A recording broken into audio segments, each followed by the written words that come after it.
So we move on to the second question. In the second question, name the planetary winds. Easterlies, westerlies and polar easterlies. 3 മാർക്കാണ് 3 point. Okay, നോക്കാം. Third question എന്താ നോക്കുക. What are the features of bureaucracy? ബ്യൂറോക്രസിന്റെ features എന്തെല്ലാം എന്നാണ് ചോദിച്ചിരിക്കുന്നത്. Hierarchical organisation, permanence, appointment on the basis of qualification, political neutrality, professionalism. ഇത്രയും ആണ് ഫീച്ചേഴ്സ് ഓഫ് ബ്യൂറോക്രസി. ഓക്കെ അല്ലേ? സോ ഫോർത്ത് ക്വസ്റ്റ്യനിലേക്ക് നമ്മൾ പ്രവേശിക്കുന്നു. One of the advantages of developing human resource is that it increase productivity of the workers. അല്ലേ, ജോലിക്കാരുടെ ഉൽപാദനക്ഷമത വർദ്ധിപ്പിക്കുകയാണ് ചെയ്യുന്നത്. ഇനി ക്വസ്റ്റ്യൻ നോക്കുക. List down any other 3 advantages of developing human resource. Human resource develop ചെയ്യുന്നതിനെ കൊണ്ടുള്ള മറ്റ് പോയിന്റ്സ്, മറ്റ് നേട്ടങ്ങൾ എന്തെല്ലാം എന്നാണ് ചോദിച്ചിരിക്കുന്നത്.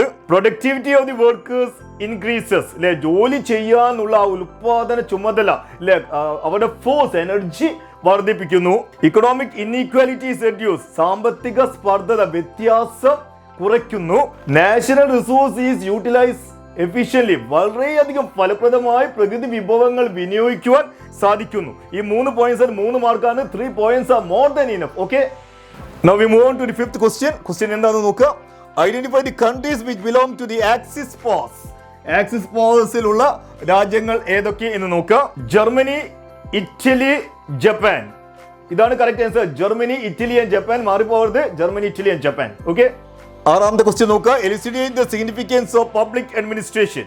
എന്തൊക്കെയാണ് പബ്ലിക് അഡ്മിനിസ്ട്രേഷന്റെ നേട്ടങ്ങൾ എന്ന് നോക്കാം. Provides goods and service. Formulate government policy. Government മുമ്പോട്ട് വെക്കുന്ന പദ്ധതികളെല്ലാം തന്നെ നടപ്പിലാക്കുക. Ensure welfare of the people. ജനങ്ങളുടെ അഭിവൃദ്ധി ഉറപ്പുവരുത്തുക. അതിനുവേണ്ടിയുള്ള എല്ലാ സംരംഭങ്ങളും മുമ്പോട്ട് വെക്കുക. Find solution to public issues. പൊതുപ്രശ്നങ്ങൾ എന്തെല്ലാം പൊതുപ്രശ്നങ്ങൾ ഉണ്ടായാലും അതിന് പരിഹാരം നിർദ്ദേശിക്കുക. ഇത്രയുമാണ്. 4 പോയിന്റ്സ് വേണ്ട. 3 മാർക്കാണ്. 3 points are more than enough. Okay, seventh question. List any 3 projects implemented in India to develop education and skills. വിദ്യാഭ്യാസവും നൈപുണ്യവും വർദ്ധിപ്പിക്കുന്നതിന് വേണ്ടി ഇന്ത്യൻ ഭരണകൂടം, ഇന്ത്യ ഗവൺമെന്റ് മുമ്പോട്ട് വെച്ച പദ്ധതികൾ ഏതെല്ലാം? 3 മാർക്കാണ്. 3 പോയിന്റ് മാത്രം നിങ്ങൾ എഴുതിയാൽ മതി. ICDS, integrated child development scheme, SSA, Sarva Shiksha Abhiyan, RMSA, രാഷ്ട്രീയ മാധ്യമിക ശിക്ഷ അഭിയാൻ. ഇനിയുമുണ്ട്. 3 മതി. 3 മാർക്കാണ്. 3 പോയിന്റ്സ് മതി. Okay, 8th question. 8ാമത്തെ ക്വസ്റ്റ്യനിലേക്ക് നമ്മൾ പ്രവേശിക്കുന്നു. എന്താ 8ാമത്തെ ക്വസ്റ്റ്യൻ നോക്കുക. What are the causes of the decline of Indian textile industry? Indian textile industry decline ക്ഷയിക്കാനുള്ള കാരണം എന്ത് എന്നാണ് 8th ക്വസ്റ്റ്യൻ. 3 മാർക്കാണ്. 3 points. The machine made textiles imported from Britain. ബ്രിട്ടനിൽ നിന്നും ഇമ്പോർട്ട് ചെയ്ത ഗുഡ്സ്, അതായത് മെഷീൻ മെയ്ഡ് പ്രോഡക്ട്സ്, മെഷീൻ നിർമ്മിതമായ ഉൽപ്പന്നങ്ങൾ ഇമ്പോർട്ട് ചെയ്യുന്നു. അത് ടെക്സ്റ്റൈൽ ഇൻഡസ്ട്രിയുടെ ക്ഷയത്തിന് ഒരു കാരണമാണ്. സെക്കൻഡ് പോയിന്റ് എന്താണെന്ന് നോക്കുക. The expansion of railway expand ചെയ്യുന്നത് കൂടി പ്രോഡക്ട്സ് വളരെ പെട്ടെന്ന് തന്നെ സ്ഥലങ്ങളിൽ എത്തിക്കുവാൻ സാധിക്കുന്നു. And now the third point. 3ാമത്തെ പോയിന്റ് എന്താ നോക്കുക. The British force the weavers to work at meagre wages. വളരെ തുച്ഛമായ കൂലിക്ക് ബ്രിട്ടീഷുകാർ നെയ്ത്തുകാരെ കൊണ്ട് ജോലി ചെയ്യിപ്പിക്കുന്നു. ഈ 3 ഫാക്ടേഴ്സിന് ഫലമായിട്ടാണ് ഇന്ത്യൻ ടെക്സ്റ്റൈൽ ഇൻഡസ്ട്രി ക്ഷയിക്കുന്നു. Okay, next question. Write a short note on central service. Central സർവീസിനെ കുറിച്ച് നിങ്ങൾ ഷോർട്ട് നോട്ട് ചെയ്താണ് പറഞ്ഞിരിക്കുന്നത്. നിങ്ങൾ ആഡ് ചെയ്യേണ്ട കീസ് എന്തെല്ലാം എന്ന് നമുക്കൊന്ന് പരിശോധിക്കാം. Recruitment at the national level ആണ് അപ്പോയിന്റ്മെന്റ് നടക്കുന്നത്. സെൻട്രൽ ഗവൺമെന്റ് ഡിപ്പാർട്ട്മെന്റിൽ മാത്രമേ ജോലിക്ക് നിയോഗിക്കുകയുള്ളൂ. Appointment in the central government departments only. Indian foreign service, Indian railway service, ഇതെല്ലാം തന്നെ ഇന്ന് എക്സാമ്പിൾസ് ആണ്. ഇതെല്ലാം ചേർത്തുകൊണ്ട് ഈ പോയിന്റ്സ് എല്ലാം ആഡ് ചെയ്തുകൊണ്ടായിരിക്കും നിങ്ങൾ ഇതിന്റെ ഷോർട്ട് നോട്ട് എഴുതേണ്ടത്. ഓക്കെ അല്ലേ? Yes, now we move on to 10th question. 10ാമത്തെ ക്വസ്റ്റ്യനിലേക്ക് നമ്മൾ പ്രവേശിക്കുന്നു. എന്താ 10ാമത്തെ ക്വസ്റ്റ്യൻ നോക്കുക. Explain how the healthy persons can participate in the development of a country. ഒരു രാജ്യത്തിന്റെ പുരോഗതിയിൽ ആരോഗ്യശീലരായ ആളുകൾക്ക് എങ്ങനെയാണ് പങ്കാളികളാകാൻ സാധിക്കുന്നതെന്ന് നമുക്കറിയാം. ആരോഗ്യമുള്ള ആളുകൾ, ഹെൽത്തി പേഴ്സൺസ് ആണെങ്കിൽ തന്നെ അവർക്ക് എന്തുണ്ടാവില്ല, അസുഖം ഉണ്ടാവുകയില്ല. അതുകൊണ്ട് തന്നെ എന്താണ്, മെഡിക്കൽ സേവനം ആവശ്യമായി വരികയില്ല. പ്രൊഡക്ടിവിറ്റി വർദ്ധിക്കുവാൻ സാധിക്കുന്നു. അതേപോലെ തന്നെ റിസോഴ്സസ് വളരെ ഫലപ്രദമായി വിനിയോഗിക്കാൻ സാധിക്കും. Natural resources can be utilised in an effective manner. ഇത്രയും കാര്യങ്ങളായിരിക്കണം നിങ്ങൾ ഇതിൽ എഴുതേണ്ടത്. വളരെ സിമ്പിൾ ആയിട്ട് നിങ്ങൾക്ക് സ്കോർ ചെയ്യാൻ സാധിക്കും. Next question.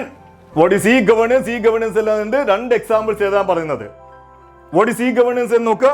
E-governance is the use of electronic technology in administration. ഭരണ സംവിധാന രീതിയിൽ ഇലക്ട്രോണിക് ഡിവൈസസ് ഇംപ്ലിമെന്റ് ചെയ്യുന്നതാണ് ഈ ഗവേണൻസ്. 2 എക്സാമ്പിൾസ് ആണ് ചോദിച്ചിരിക്കുന്നത്. 2 എക്സാമ്പിൾസ് ആണ് ചോദിച്ചിരിക്കുന്നത്. നിങ്ങളുടെ ബുക്കിൽ തന്നെ ഉണ്ട്.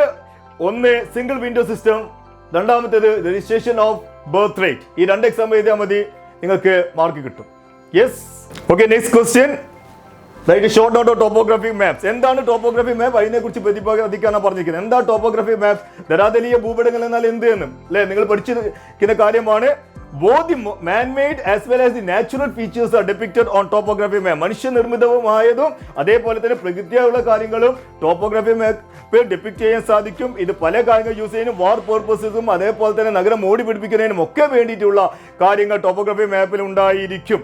അതേപോലെ എന്തൊക്കെയായിരിക്കും? ബ്രിഡ്ജസ്, റോഡ്സ്, കൺസ്ട്രക്ഷൻ, അപ്പാർട്ട്മെന്റ്സ്, അതേപോലെ തന്നെ ഇതൊക്കെ എന്താണ്? മാൻ മെയ്ഡ് ഫീച്ചേഴ്സ് ആണ്. അതേപോലെ തന്നെ natural resources, mountains, plateaus, hills, valleys, rivers, ഇതിനെക്കുറിച്ച് സോയിൽസ്, ഇതിനെക്കുറിച്ചുള്ള എല്ലാ കാര്യങ്ങളും ഏതിൽ പ്രതിപാദിക്കാൻ ടോപ്പോഗ്രാഫി മാപ്പ്. ഇത് എക്സ്പ്ലെയിൻ ചെയ്താൽ മതി and you will get the score. Topography maps.